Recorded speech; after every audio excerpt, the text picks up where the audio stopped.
Hello everyone, अगर आपको मेरा ये वीडियो पसंद आया तो इस वीडियो को लाइक कीजिएगा, इसको ज़्यादा ज़्यादा शेयर कीजिएगा और मेरे चैनल को सब्सक्राइब कीजिएगा। हेलो एवरीवन, आज का जो मैं अपना वीडियो स्टार्ट करने जा रही हूँ वो इंडियन पार्टनरशिप एक्ट जो है उसके जो सेक्शन 31 है और सेक्शन 32 है, इन दोनों पर्टिकुलर सेक्शंस के बारे में इस पर्टिकुलर वीडियो के अंदर मैं बात करूँगी। और इसके अंदर मैं इनके बारे में बताऊँगी सेक्शन 31 के अंदर क्या दे रखा है और सेक्शन 32 के अंदर। और ये दोनों इम्पॉर्टेंट सेक्शंस हैं जो यूजीसी नेट एग्जाम है उसके पॉइंट ऑफ व्यू से, तो इसलिए इस पर्टिकुलर वीडियो के अंदर मैं इन दोनों इम्पॉर्टेंट सेक्शंस को डिस्कस करूंगी। तो सबसे पहले जो है वो मैं सेक्शन 31 को डिस्कस करूंगी। और सेक्शन 31 के अंदर दो सब सेक्शन दे रखे हैं और सबसे पहला जो इसका सब सेक्शन है वो ये बात करता है कि सब्जेक्ट टू द कॉन्ट्रैक्ट जो भी टेकन प्लेस हुआ है पार्टनर्स के बीच में, मतलब कि जो भी कॉन्ट्रैक्ट जो पार्टनर्स के बीच में हुआ है उसको देखते हुए, और जो भी प्रोविजंस है सेक्शन 30 के, जो सेक्शन 30 है जिसमें जो माइनर है जिसको बेनिफिट के लिए पार्टनरशिप के एडमिट किया जाता, तो उसकी प्रोविजन को देखते हुए और जो भी उनके बीच में जो कॉन्ट्रैक्ट है पार्टनर्स के उसको देखते हुए कोई भी पर्सन जो है उसको इंट्रोड्यूस नहीं किया जाएगा पार्टनर किसी भी फॉर्म में। और वो कब नहीं किया जाएगा, उसको बिना कंसेंट के नहीं किया जाएगा। जो सारे एग्जिस्टिंग पार्टनर्स है उन सब एग्जिस्टिंग पार्टनर्स की कंसेंट लेकर ही उस पर्सन को इंट्रोड्यूस किया जाएगा पार्टनर के तौर पर फर्म के, और उनकी कंसेंट के बिना उस पर्सन को किसी भी तरीके से उसको पार्टनर उस फर्म के तौर पर उसको इंट्रोड्यूस नहीं किया जाएगा। मतलब जितने भी एग्जिस्टिंग पार्टनर्स है उन सब की कंसेंट ली जाएगी और उसके बाद में ही उस पर्सन को इंट्रोड्यूस किया जाएगा। इसके अंदर सबसेक्शन 1 के अंदर ये बात की गई है कि भागीदारों के बीच की संविदा और धारा 30 के उपबंधों के अधीन यह है कि कोई भी व्यक्ति सब वर्तमान भागीदारों की सम्मति के बिना फॉर्म में भागीदार के तौर पर प्रविष्ट नहीं किया जाएगा। मतलब कि उसे बिना किसी कंसेंट के उसे इंट्रोड्यूस नहीं किया जाएगा पार्टनर के तौर पर। उन सारे पार्टनर्स की कंसेंट लेकर ही उसे इंट्रोड्यूस किया जाएगा पार्टनर के तौर पर। यह सबसेक्शन 1 के अंदर बात की गई है। फिर सबसेक्शन 2 है वो ये बात करता है कि subject to the provision of section 30, इसमें भी सेक्शन 30 के प्रोविजन को सब्जेक्ट करके कोई भी पर्सन जिसको भी पार्टनर के तौर पर इंट्रोड्यूस किया है फर्म में, तो वो क्या होगा, वो लायबल नहीं होगा। कोई भी अगर एक्ट होता है फर्म का और वो एक्ट जो उसके पार्टनर बनने से पहले कोई एक्ट किया है किसी फर्म ने, तो उनके लिए जो पार्टनर जिसको इंट्रोड्यूस किया है पार्टनर के तौर पर उस फर्म के, वो उन एक्ट्स के लिए लायबल नहीं होगा। मतलब कि धारा 30 के उपबंधों के अधीन यह है कि जो व्यक्ति फर्म में भागीदार के तौर पर प्रविष्ट किया गया है तो तद्वारा वह उसके भागीदार होने से पूर्व किए गए किसी भी फर्म के कार्यों के लिए दायी नहीं हो जाता, उसको दायी नहीं माना जाएगा। ये जो है सेक्शन 30 के प्रोविजन जो है उनको सब्जेक्ट टू रखते हुए ही ये बात लागू होगी। मतलब धारा 30 के जो उपबंध उनके अधीन ही ये बात लागू होगी, क्योंकि यहाँ पर जो भी एक्ट्स है वो एक्ट उसके पार्टनर बनने से पहले हुए हैं, तो उन एक्ट्स के लिए उस पर्सन को लायबल नहीं माना जाएगा। उसको किसी भी तरीके से उसे यहाँ पर दायी नहीं माना जाएगा, क्योंकि जो एक्ट्स हुए हैं वो उस समय हुए थे जब वो पार्टनर ही नहीं था उस फर्म का। इसके अंदर ये दो जो सबसेक्शन दे रखे हैं उसके अंदर सबसे पहला जो सबसेक्शन था वो तो ये बात करता है कि अगर कोई पर्सन है उसको अगर पार्टनर बनना है किसी फर्म में इंट्रोड्यूस होना है तो उसके लिए उसे कंसेंट चाहिए सारे एग्जिस्टिंग पार्टनर्स की।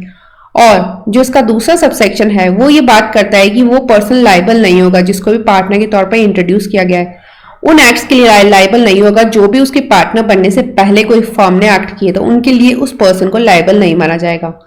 ये सेक्शन 31 जो है वो ये बात करता है इसके अंदर। उसके बाद में नेक्स्ट जो सेक्शन है वो है सेक्शन 32। सेक्शन 32 बात करता है रिटायरमेंट ऑफ ए पार्टनर। इसके अंदर भागीदार का निवृत्त होना बात बताया गया है 32 के अंदर कि कैसे पार्टनर रिटायर होगा जो फर्म है उससे। तो इसमें 3 बातें बता रखी है रिटायरमेंट की, कैसे वो रिटायर होगा। जो सबसे पहला जो इसका सबसेक्शन है वो ये बात करता है कि जो पार्टनर है वो रिटायर होगा कंसेंट से। जो भी बाकी जो अदर पार्टनर्स है उन सारे पार्टनर्स की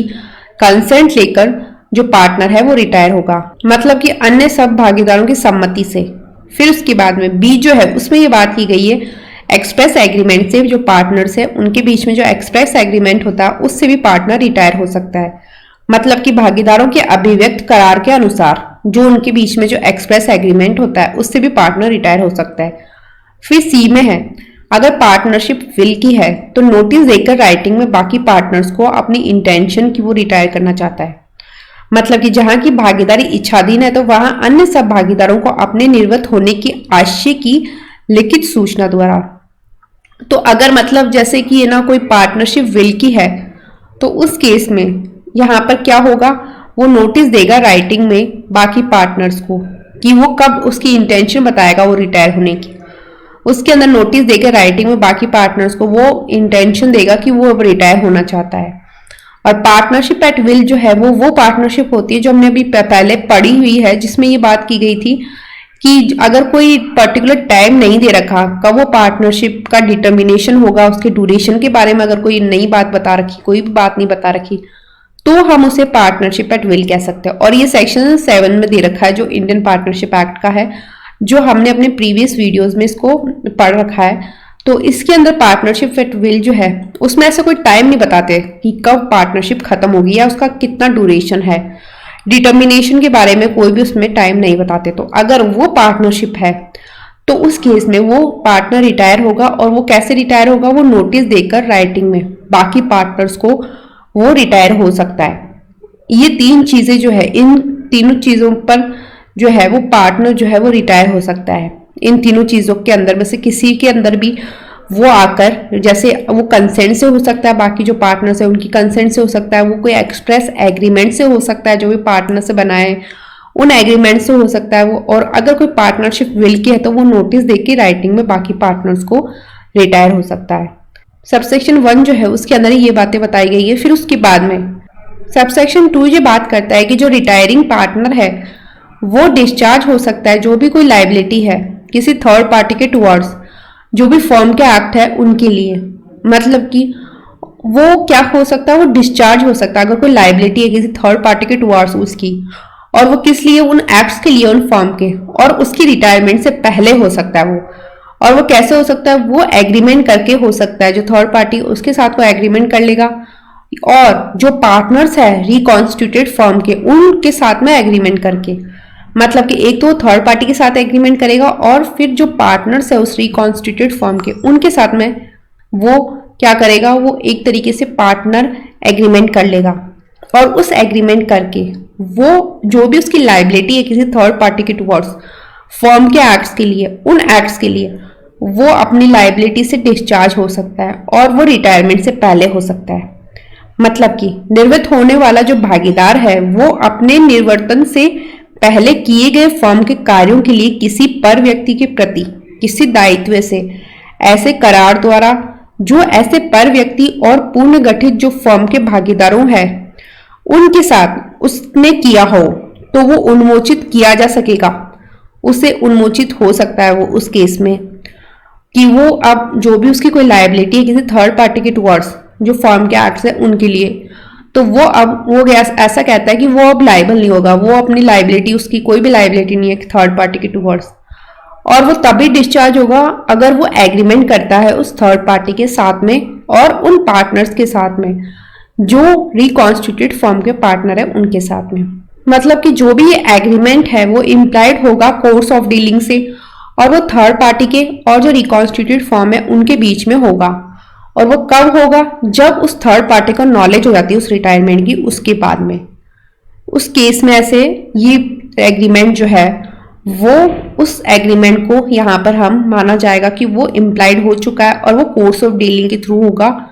वो एग्रीमेंट। वो मतलब ऐसा कोई करार है जो ऐसे पर व्यक्ति को उस निर्वर्तन का ज्ञान होने पर पश्चात की उसके और पूर्ण गठित जो फर्म है उनके बीच की व्यवहार चर्या से विवक्षित हो सकेगा। मतलब कि वो जो एग्रीमेंट है वो कब होगा, वो एग्रीमेंट यहाँ पर वो तब होगा जब उसको थर्ड पार्टी का नॉलेज हो जाती है रिटायरमेंट की, उस पर्सन की जो पार्टनर है उसकी, और वो एग्रीमेंट थर्ड पार्टी के और रिकॉन्स्टिट्यूटेड फर्म के बीच में होगा। और उस एग्रीमेंट के अंदर ही यहाँ पर ये रिटायरिंग पार्टनर जो है वो क्या करेगा, वो अपनी लायबिलिटी से डिस्चार्ज हो सकता है। वो ऐसा कह सकता है कि अब वो लायबल नहीं है किसी भी थर्ड पार्टी के टुवर्ड्स जो भी फर्म के एक्ट्स है उन एक्ट्स के लिए, और वो जो भी उसकी रिटायरमेंट से पहले जो एक्ट्स हुए उन एक्ट्स के लिए वो अब लायबल नहीं है, ऐसा वो एग्रीमेंट करके कह सकता है। और वो एग्रीमेंट सिर्फ 2 पर्सन्स के साथ में ही करेगा, एक तो जो थर्ड पार्टी है उसके साथ में, और दूसरा जो पार्टनर्स है रिकॉन्स्टिट्यूटेड फॉर्म के उनके बीच में एग्रीमेंट करके कर सकता है वो। और वो एग्रीमेंट जो है जो इनके बीच में हुआ है वो तभी होगा जब उस थर्ड पार्टी को उसकी नॉलेज हो जाती है उसकी रिटायरमेंट के बारे में, उसके बाद में ही वो होगा। फिर उसके बाद में सबसेक्शन 3 है, वो ये बात करता है कि चाहे कोई भी फैक्ट हो कि पार्टनर जो है फर्म का वो रिटायर फर्म से हो चुका है, इस फैक्ट के होते हुए भी वो और जो भी पार्टनर्स है वो लायबल होंगे पार्टनर्स के तौर पर थर्ड पार्टी के टुवर्ड्स उन एक्ट्स के लिए जो भी उनमें से किसी ने भी किया है। और वो एक्ट्स जो है वो फर्म के एक्ट्स है और वो क्या किया उसने रिटायरमेंट से पहले किया है, तो वो उनके लिए लायबल होगा जब तक कि पब्लिक नोटिस उसके रिटायरमेंट के बारे में नहीं दे दिया जाता, तब तक वो और बाकी पार्टनर्स लायबल होंगे थर्ड पार्टी के टुवर्ड्स। उस केस में ये बात बताया गया है कि फर्म से किसी भागीदार से निर्वृत्त होने पर भी जब तक कि निर्वृत्त होने की लोक सूचना ना दे दी गई हो, वह और भागीदार उनमें से किसी के द्वारा भी किए गए ऐसे कार्य के लिए जो उस निर्वर्तन के पहले किए जाने पर फर्म का कार्य होता पर व्यक्तियों के प्रति भागीदारों के तौर पर दायी बने रहते हैं। इसमें यह बात बताए रखी है कि वो पर्सन जब तक पब्लिक नोटिस नहीं दे देते उनके रिटायरमेंट का,